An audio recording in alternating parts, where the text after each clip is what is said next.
Good morning to you. Welcome to Kathy Mole Ministries, and your word for today is all about healing. Whether you need a miracle today or you just need a touch from God, whether it's emotional or physical, whatever it may be, God wants to heal. He's still the same God who was the God at the waters of Marah in the Old Testament who said to the Israelites, I am the God who heals you. He's still the same God. He hasn't changed his mind. And today we have been given access to receive healing because of the body of Jesus broken on the cross for us and the blood that was shed for us. It's our inheritance to walk in divine healing today. So today I'm looking at Mark chapter 10, and it's the story of the blind man who is called Bartimeus. And I'm just going to take a few points out of here. So if you are needing to receive healing from God, this is your encouragement today, that he wants to heal you. Now they came to Jericho. It's from verse 46 of Mark chapter 10. They came to Jericho. As he went out of Jericho with his disciples and a great multitude, blind Bartimaeus, the son of Timaeus, sat by the road begging. And when he heard that it was Jesus of Nazareth, he began to cry out and say, Jesus, Son of David, have mercy on me.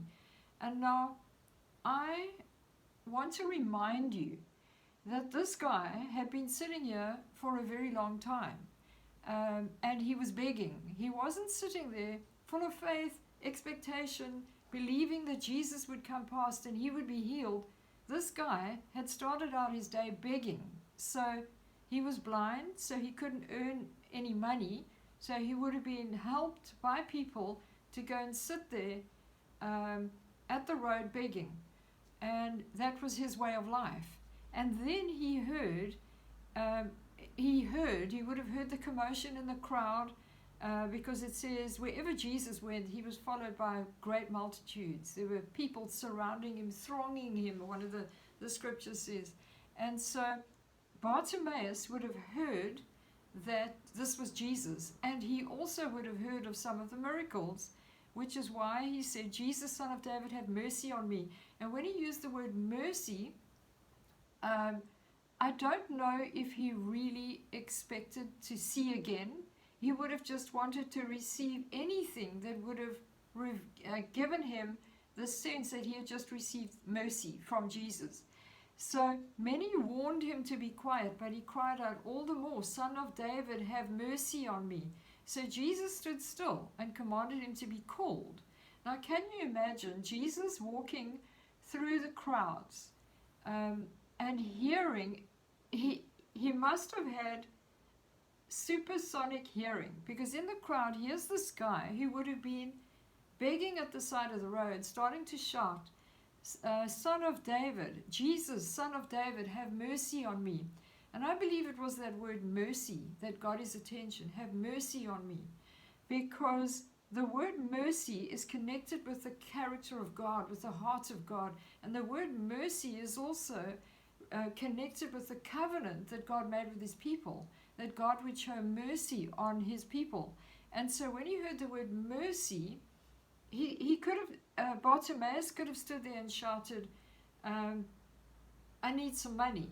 I'm begging on the side of the road. Please give me some money. But he called on, firstly, the character. He said, Son of David. He identified who Jesus was. Son of David.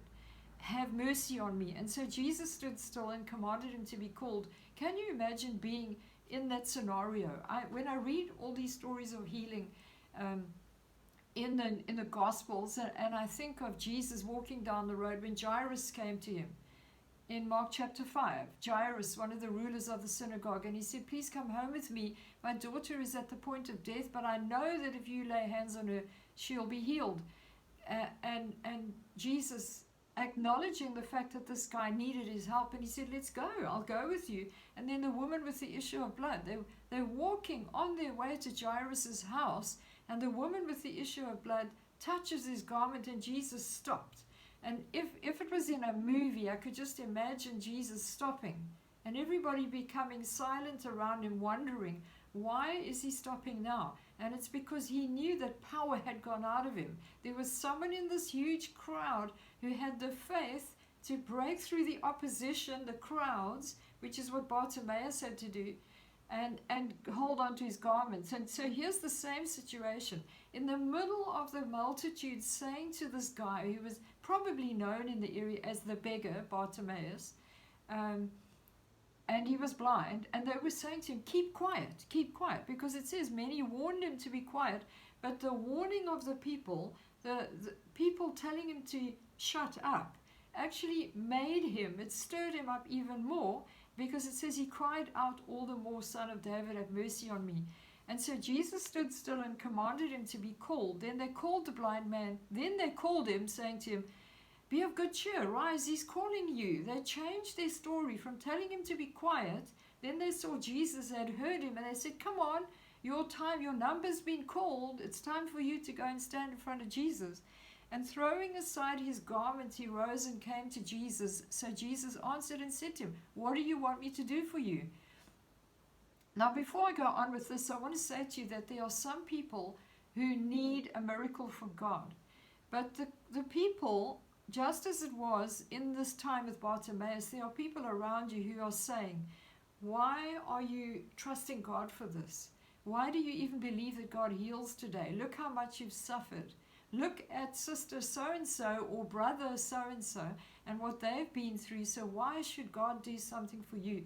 And I want to say to you, do not be one of those people who gives in to what the crowd wants you to give in. Be somebody where if you need a miracle, you're going to have to step into the supernatural and out of this place where the crowd, the opinions of other people, the disappointments from the past, the people telling you to give up, the enemy telling you to give up, you're going to have to push through all of that and come before Jesus and say, I still believe that you healed today. So he threw aside his garment. His garments, the garment that Bartimeus threw aside, identified him as a blind man. They wore certain things. Just as today, we know that somebody's blind when they use a white stick. And so in this story, he threw aside his garment. He threw aside that thing that had defined him as who he was, a blind beggar, until he stood in front of Jesus. Jesus knew he was blind, but he still said, what do you want me to do for you? He gave him the option. I'll give you some money, or do you want to receive healing? And then he said, that I may receive my sight. And Jesus said, go your way. Your faith has made you well. And immediately he received his sight and followed Jesus on the road. His life was changed forever. There he was, a blind man one day. He threw off that confinement and that identity, and he followed Jesus on the road. So I'd like to encourage you to throw off the opinions of other people, throw off the identity that the enemy has put upon you, and come before Jesus and say, I still believe that you healed today. So be encouraged with that today.